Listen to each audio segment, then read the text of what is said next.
Hi, I'm Dr. Nick Neneman with Neneman Chiropractic Clinic, and welcome again to our weekly video blog series.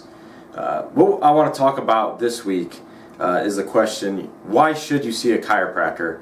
And before I really get into that, one thing I want to talk about, I guess I always talk about this to patients, is I feel like our healthcare in the United States, it's not really healthcare. I like to call it sick care. And what I mean by that is most patients, for one reason or another, it's just the way we've kind of had our brains trained through time, is that you wait till you're sick to go to a doctor. And that's what I mean by sick care. Most people wait till there's a problem, till there's pain, till they're sick to go do something about it. And what this is causing is it's causing chronic diseases. Things like diabetes. Diabetes is a great example. Patients wait till they're overweight and their blood sugar is out of control. That's when they decide, they better go to the doctor and do something about it. Whereas if, they would take better preventative measures and actually practice health before they're sick, they might not ever get to that point. And the same thing goes with the spine. And I've talked about that in previous video blogs, but most people will wait till their spine is hurting to go see a chiropractor, and that's fine. I want to help people feel better, but really people should be practicing spinal health long before they get spinal pain. It could really prevent a lot of spinal degeneration and a lot of spinal issues, chronic issues. So I kind of wanted to establish that first. Our society practices sick care, and it really needs to be flip-flopped. We really need to start practicing health care, and that's taking preventative measures to prevent problems from coming about. So with that being said, back to what this original, what the blog's about is, why should you see a chiropractor? Well, I'll kind of talk about what typically happens. Most people, again, are trained to go to a medical doctor. And within this blog, and at no point am I ever talking negative about any other profession. We all have our place in healthcare. We all help people. So in no means am I ever putting down another profession. We all help people. But our society is trained that if you have back pain, a majority of people think, let me go to my primary care medical doctor and see what they can do. And what happens most of the time is you go to your MD, they look at you, usually they just talk to you. There's not a lot of actual physical touch or contact to examine you. And a lot of times what they do is they just prescribe a pain medication or an anti-inflammatory, a muscle relaxer. And again, I'm not criticizing this, but this is how the medical model, this is how they treat patients.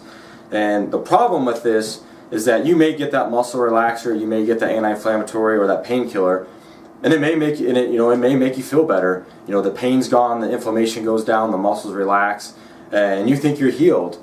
But the problem with that is underlying that spine pain, and I'm focusing specifically on the spine.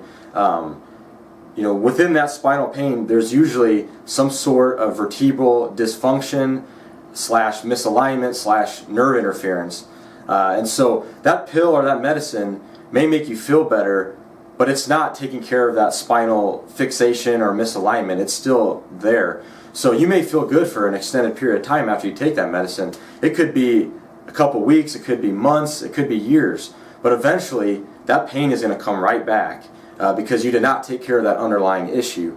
And so, that is another big reason why going to a chiropractor is so beneficial, because we're going to find that underlying problem. You could keep going to the MD to get medicine, but you're going to keep having the same problem over and over.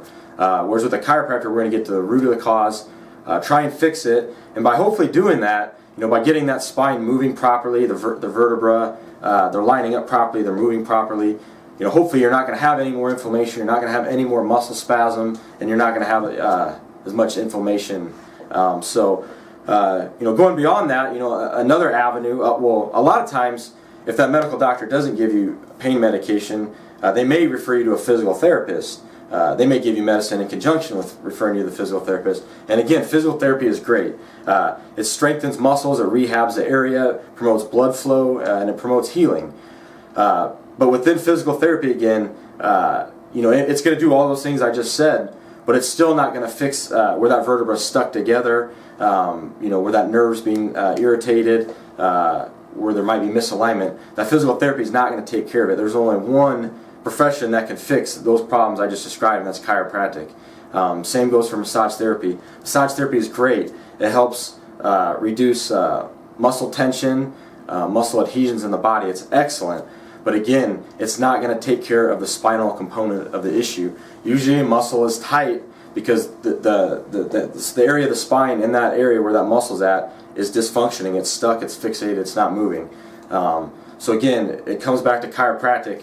It may sound biased, but I truly feel like we can get to the root cause of spinal problems better than any other profession. So again, I'm doing this blog today to help persuade you to try chiropractic if you haven't. Again, you may be tempted when you're hurting. Let me go get some pain meds from my MD.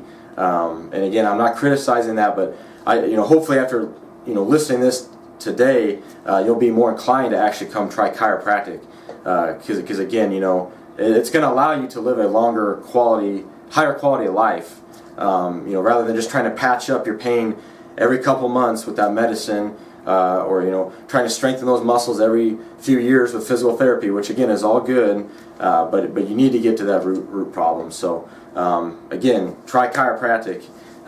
You might be surprised on how well you feel. I have people all the time that they may come in for lower back pain, and I check out their neck and I say, hey, you have a couple of areas I need to adjust in your neck. I adjust them, and they're like, wow, I can't believe how far I can turn my head now. I didn't know I could look that far behind me.